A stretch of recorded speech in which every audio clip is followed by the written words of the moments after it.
నమస్తే అన్న. నమస్తే. ఇప్పుడు జూబ్లీ హిల్స్లో 6 నెలల ఎలక్షన్ రాబోతున్నాయి. ఏ పార్టీ గెలిచే అవకాశం ఉంది? ఏ క్యాండిడేట్ అయితే బాగుంటుంది అనుకుంటారు? ప్రస్తుతము జూబ్లీహిల్స్లో గోపీనాథ్ గారు చనిపోయిన తర్వాత కొద్దిగా పార్టీలలో అంతర్కుమ్ములాటలు ఉన్నాయి. సీటు నాకు కావాలి. యాక్చువల్గా వీళ్ళందరూ కూడా గతంలో పోటీ చేసిన వాళ్ళు అన్ని పార్టీల్లో. వీళ్ళందరూ కూడా ఎవరు వద్దు అని రిజెక్ట్ చేసుకుంటే గోపీనాథ్కి ఇచ్చారు ప్రజలు. దానివల్ల ఏం జరిగింది? గోపీనాథే గెలుస్తూ వచ్చారు. సో వీళ్ళందరినీ ప్రజలు రిజెక్ట్ చేసారు. ఇప్పుడు కొత్త వాళ్ళకి ఇవ్వాలా, లేదా ఉన్న వాళ్ళ దాంట్లోకి గుడ్ పర్సన్ సెలెక్ట్ చేసి ఇవ్వాలి ఏ పార్టీ అయినా. గోపీనాథ్ వాళ్ళ తమ్మునికి ఇచ్చే అవకాశం ఉన్నట్టు కనిపిస్తుంది. ఇక అది ఎవరికన్నా ఇచ్చుకోండి, వాళ్ళ పార్టీ బీఆర్ఎస్ పార్టీ ఇష్టం, అది మనకు ప్రజలకు సంబంధం లేదు కదా. తను నచ్చితే గెలిపిస్తారు, ప్రజలు నచ్చకపోతే రిజెక్ట్ చేస్తారు. మళ్ళీ బీఆర్ఎస్ వీడు గెలిచే అవకాశం అని ఉందా? అది ఎట్లా చెప్తాం? అప్పుడంటే గోపీనాథ్ ఉన్నాడు కాబట్టి ఆయన వ్యక్తిగతంగా నచ్చి గెలిపించారు. పార్టీది కూడా ఆడేం బలం లేదు బీఆర్ఎస్ది. ఆయనే వ్యక్తిగతంగా నించోబెట్టుకొని గెలిపించుకున్నారు ప్రజలు నమ్మి. ఇప్పుడు ఎవరిస్తే వాళ్ళది. మళ్ళీ వ్యక్తిగతంగా పర్సన్ సెలెక్ట్ చేసుకొని చూసి నచ్చితే చేస్తారు. మనం ఏమైనా పర్సన్ చూసే కదా ఒట్టేస్తాం.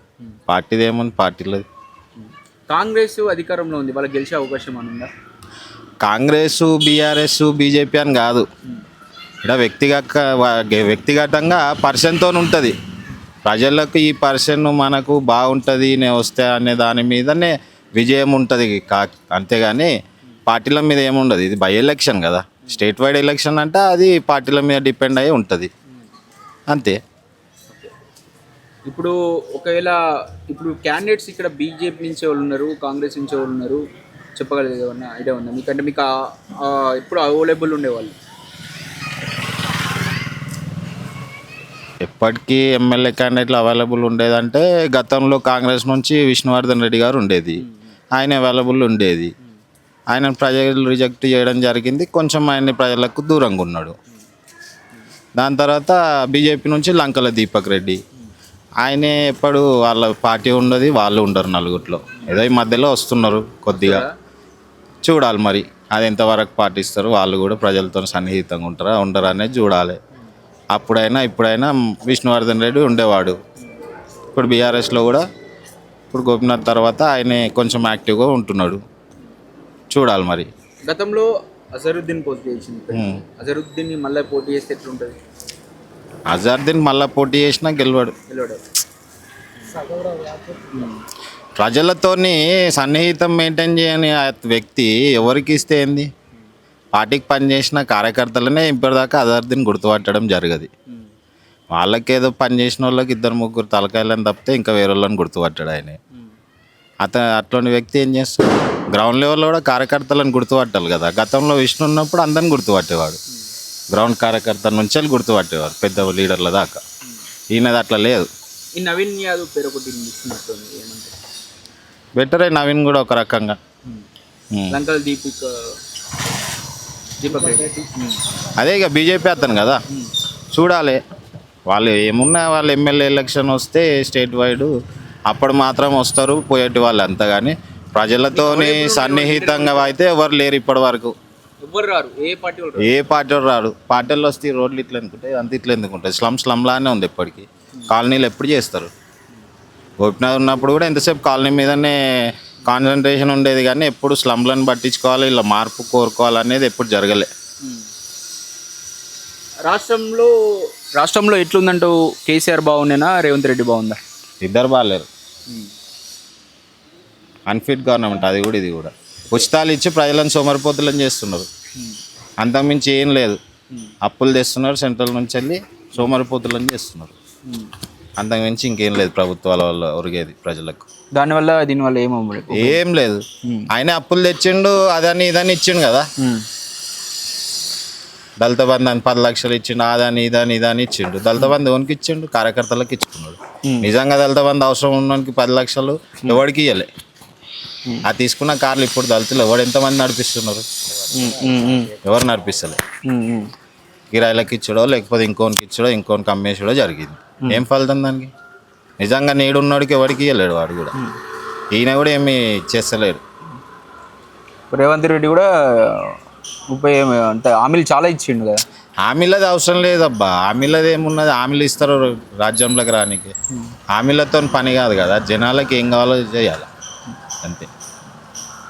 ఏం చేయాలంటూ మీరు జనాలకి ఏం కావాలని అనుకుంటున్నారు? ఎంప్లాయ్మెంట్ జనరేట్ చేయాలి జనాలకు. నీ హామీలు వద్దు, ఆ బంధు అని ఈ బంధు అని ఏదో బంధు అని చెప్పేసి హ్యాండిక్యాప్ పింఛన్ అని, ముండరాలు పింఛన్ అని, అదని ఇదని ఓ 10,000 15,000 కట్టగడుతున్నారు నెలకు ఒక ఇంటికి. అదే నువ్వు ఒక ఉద్యోగం జనరేట్ చేసి అదే 15,000 ఇయ్యి, అమ్మ నాన్నని చూసుకుంటాడు, అక్క చెల్లెళ్ళని చూసుకుంటాడు వాడు. ఈ ఇచ్చుడు ఎందుకు, నువ్వు ఉచితంగా ఇస్తే వాడు. ఇప్పుడు ముసలి వాళ్ళకు పింఛన్ ఇస్తుండే 60,000 వాడిన వాళ్ళకు, అందులో సగం 70% 60 years ఎబో ఉన్న వాళ్ళు మొత్తం ఆల్కహాల్ అడిక్టెడ్ ఉన్నారు. 100 రూపీస్కి పోతున్నారు, 90 తీసుకొని తాగుతున్నారు. ఓకే. రేషన్ మీద 1 కిలో బియ్యం ఇస్తున్నారు, రూపాయి కిలో బియ్యం అని.